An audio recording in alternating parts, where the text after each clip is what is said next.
আসন্ন ত্রয়োদশ জাতীয় সংসদ নির্বাচন ও গণভোট 2026কে সামনে রেখে অবাধ, সুষ্ঠু ও শান্তিপূর্ণ নির্বাচন নিশ্চিত করার লক্ষ্যে বরিশালে বাংলাদেশ আনসার ও গ্রাম প্রতিরক্ষা বাহিনীর নির্বাচনী প্রস্তুতিমূলক সমাবেশ অনুষ্ঠিত হয়েছে।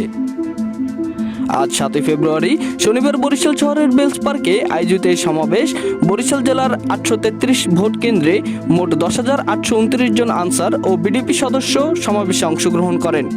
প্রতিটি কেন্দ্র 13 জন করে আনসার ও বিডিপি সদস্য দায়িত্ব পালন করবেন। কোন প্রকার বিশৃঙ্খল অবস্থা কেউ যেন সৃষ্টি করতে না পারে, কোন মাফিয়া গোষ্ঠী যেন অসৎ উদ্দেশ্য সাধন করতে না পারে, সেটি সুনিশ্চিত করতে হবে। মনে রাখতে হবে, আপনাদের হাতে জাতির ভবিষ্যৎ নির্ভর করছে।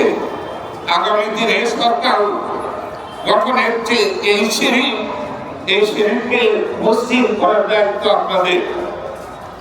আমার দৃঢ় বিশ্বাস, আন্তরিকতার সাথে আপনারা সেই দায়িত্ব যথার্থভাবে পালন করবেন।